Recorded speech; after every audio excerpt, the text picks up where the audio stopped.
ನಮಸ್ಕಾರ ಎಲ್ರಿಗೂ. ಇವತ್ತು ನಾವು ಒಂದು ಅದ್ಭುತವಾದ ಕನ್ನಡದ ಕಥೆಯನ್ನ ನೋಡೋಣ. ಇದು ಅಗ್ನಿಭೂತಿ ಮತ್ತೆ ವಾಯುಭೂತಿಯರ ಕಥೆ. ಅಪ್ಪನ ಆಸ್ತಿಯನ್ನೆಲ್ಲ ಹಾಳು ಮಾಡಿ ಅಕ್ಷರಶಃ ಬೀದಿಗೆ ಬಂದಿದ್ದ ಇಬ್ಬರು ಅಣ್ಣತಮ್ಮಂದ್ರು ಜ್ಞಾನದ ಶಿಖರವನ್ನೇ ಏರಿದ್ರು ಅಂದ್ರೆ ನಂಬ್ತೀರಾ? ಹೌದು, ಅವರ ಈ ಅದ್ಭುತ ಪರಿವರ್ತನೆಯ ಪಯಣ ಹೇಗಿತ್ತು ಅಂತ ತಿಳ್ಕೊಳ್ಳೋಣ ಬನ್ನಿ. ನೋಡಿ, ಈ ಇಡೀ ಕಥೆಯ ತಿರುಳೇ ಒಂದು ಪ್ರಶ್ನೆ. ಅದೇನಪ್ಪಾ ಅಂದ್ರೆ, ಅವಮಾನದಿಂದ ತುಂಬಿ ಹೋದ ಒಂದು ಜೀವನವನ್ನ ಒಂದು ಗೌರವಯುತ ಪರಂಪರೆಯಾಗಿ ಬದಲಾಯಿಸಕ್ಕೆ ನಿಜವಾಗ್ಲೂ ಸಾಧ್ಯನಾ? ಈ ಒಂದು ಪ್ರಶ್ನೆಯನ್ನ ಮನ್ಸಲ್ಲಿಟ್ಕೊಂಡು ನಾವು ಈ ಕಥೆಯನ್ನ ಮುಂದೆ ನೋಡೋಣ. ಸರಿ, ಹಾಗಾದ್ರೆ ಕಥೆ ಶುರುವಾಗೋದು ಪ್ರಾಚೀನ ಕೌಸಾಂಬಿ ಅನ್ನೋ ರಾಜ್ಯದಲ್ಲಿ. ಇಲ್ಲೇ ಇದ್ದಿದ್ದು ಅಗ್ನಿಭೂತಿ ಮತ್ತು ವಾಯುಭೂತಿ ಅನ್ನೋ ಇಬ್ರು ಅಣ್ಣತಮ್ಮಂದ್ರು. ಇವರ ತಂದೆ ಸಾಮಾನ್ಯರಲ್ಲ, ರಾಜನಿಗೆ ಅತ್ಯಂತ ಆಪ್ತರಾಗಿದ್ದ ಮಂತ್ರಿ. ಹೌದು, ಇವರ ತಂದೆ ಸೋಮಶರ್ಮ ರಾಜ ಅತಿಬಳನ ಆಸ್ಥಾನದಲ್ಲಿ ದೊಡ್ಡ ಗೌರವವಿದ್ದ ಮಂತ್ರಿ. ಹಾಗಾಗಿ ಇವರಿಗೆ ಯಾವ ಕೊರತೆಯೂ ಇರಲಿಲ್ಲ, ಎಲ್ಲ ಸೌಲಭ್ಯಗಳೂ ಇತ್ತು. ಆದರೆ ಇವರು ಹಿಡಿದ ದಾರಿನೇ ಬೇರೆ ಆಗಿತ್ತು. ಹಾಗಿದ್ರೆ ಇಷ್ಟೆಲ್ಲ ಸವಲತ್ತು ಸಿಕ್ಕ ಮೇಲೆ ಇವರು ಏನ್ಮಾಡಿದ್ರು? ಮೊದ್ಲಿಗೆ ತಂದೆ ಕಷ್ಟಪಟ್ಟು ಸಂಪಾದಿಸಿದ್ದನ್ನೆಲ್ಲ ನೀರು ಕುಡ್ದ ಹಾಗೆ ಖರ್ಚು ಮಾಡಿದ್ರು. ಆಮೇಲೆ ಓದು, ಬರಹ, ವೇದಶಾಸ್ತ್ರ ಅಂತೆಲ್ಲ ಆ ಕಡೆ ತಲೇನೂ ಹಾಕ್ಲಿಲ್ಲ. ಬರೀ ಸುಖ, ಭೋಗ, ಸೋಮಾರಿತನ ಇದೇ ಅವರ ಜೀವನ ಆಗಿ ಹೋಗಿತ್ತು. ಒಟ್ಟಿನಲ್ಲಿ ಹೇಳಬೇಕು ಅಂದ್ರೆ ಅವರ ಬದುಕಿಗೆ ಒಂದು ಗುರಿ-ಗಿರಿನೂ ಇರಲಿಲ್ಲ. ಆದ್ರೆ ಅವರ ಜೀವನದಲ್ಲಿ ಒಂದು ದೊಡ್ಡ ತಿರುವು ಕಾದಿತ್ತು.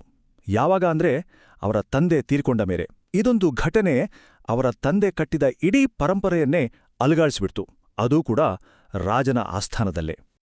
ನೋಡಿ, ತಂದೆ ಸೋಮಶರ್ಮ ತೀರ್ಕೊಂಡ ತಕ್ಷಣ ಎಲ್ಲವೂ ಫಟಾಫಟ್ ಅಂತ ಬದಲಾಗೋಕೆ ಶುರುವಾಯಿತು. ರಾಜನಿಗೆ ತನ್ನ ಆಪ್ತ ಮಂತ್ರಿಯನ್ನ ಕಳ್ಕೊಂಡ ದುಃಖ. ಇದೇ ಟೈಮಲ್ಲಿ ಈ ಇಬ್ಬರು ಅಣ್ಣ ತಮ್ಮಂದ್ರನ್ನ ಆಸ್ಥಾನಕ್ಕೆ ಕರೆಸಲಾಯಿತು. ಆದರೆ ಏನಾಯಿತು?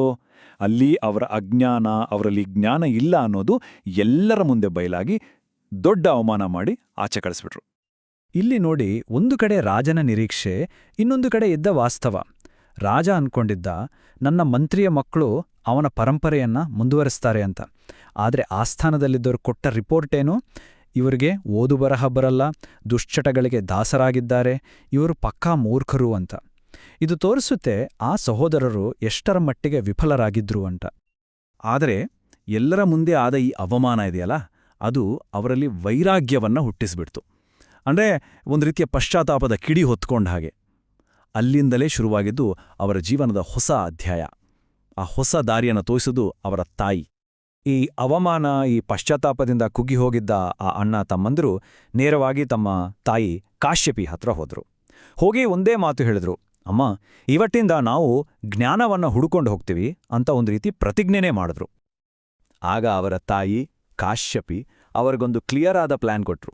ನೀವಿಬ್ರು ಮಗಧ ರಾಜ್ಯಕ್ಕೆ ಹೋಗಿ, ಅಲ್ಲಿ ನಿಮ್ಮ ಸೋದರ ಮಾವ ಸೂರ್ಯಮಿತ್ರ ಇದ್ದಾನೆ, ಅವನನ್ನ ಭೇಟಿ ಮಾಡಿ ಈ ಪತ್ರ ಕೊಡಿ.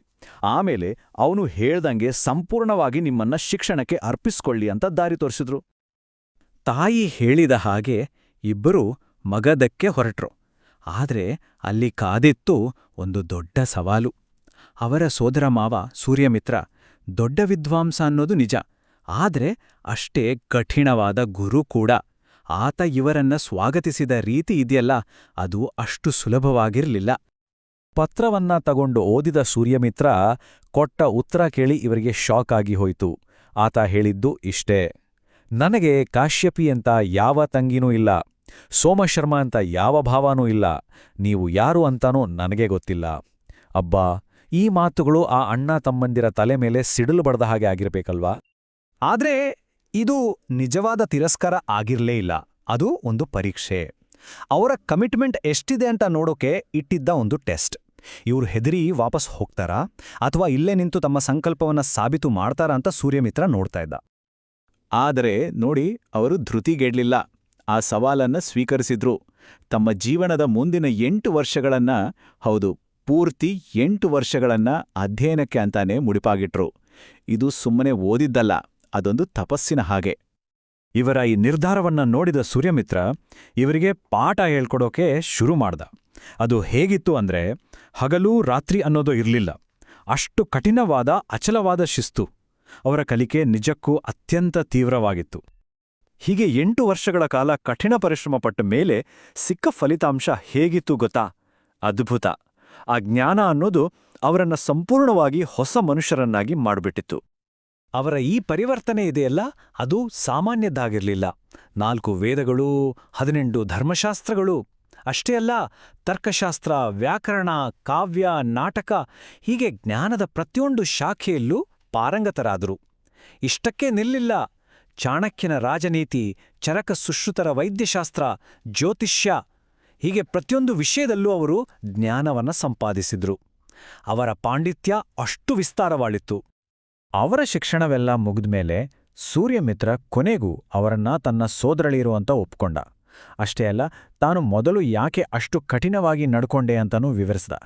ನಿಮ್ಮ ಚಾರಿತ್ರವನ್ನ ಗಟ್ಟಿ ಮಾಡೋಕೆ ಆ ಕಠಿಣತೆ ಬೇಕಿತ್ತು ಅಂತ ಹೇಳ್ದ.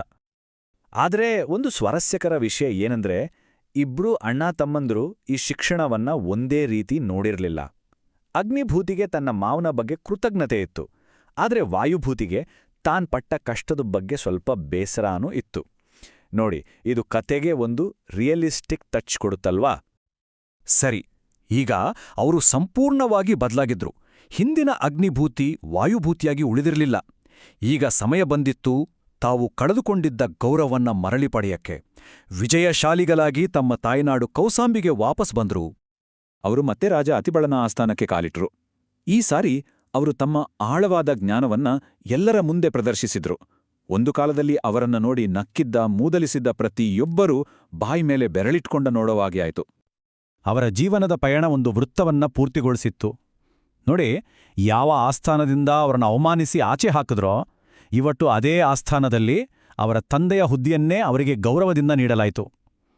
ಅಜ್ಞಾನಿ ದುಂದುಗಾರರು ಅನ್ನೋ ಹೆಸರು ಹೋಗಿ ಗೌರವಾನ್ವಿತ ವಿದ್ವಾಂಸರು ಅಂತ ಕರೆಸ್ಕೊಂಡ್ರು. ಕಳೆದುಹೋಗಿತ್ತು ಅನ್ಕೊಂಡಿದ್ದ ತಮ್ಮ ಕುಟುಂಬದ ಪರಂಪರೆಯನ್ನ ಮತ್ತೆ ಸ್ಥಾಪಿಸಿದ್ರು. ಕೊನೆಯದಾಗಿ ಈ ಕಥೆ ನಮ್ಮೆಲ್ಲರ ಮುಂದೆಯೂ ಒಂದು ಪ್ರಶ್ನೆಯನ್ನ ಇಡುತ್ತೆ. ಅದೇನೆಂದ್ರೆ, ಅತ್ಯಂತ ಕಠಿಣವಾಗಿ ಕಾಣೋ ಗುರುವೇ ನಿಜವಾದ ದಯೆಯುಳ್ಳ ಮಾರ್ಗದರ್ಶಕನ? ಸೂರ್ಯಮಿತ್ರನ ಆ ಕಠಿಣತೆ ಇಲ್ದಿದ್ರ ಇವರಿಬ್ರೂ ಇಷ್ಟು ದೊಡ್ಡ ಸಾಧನೆ ಮಾಡೋಕೆ ಆಗ್ತಿತ್ತಾ? ಇದ್ರ ಬಗ್ಗೆ ಯೋಚಿಸಬೇಕಾದ ವಿಚಾರ.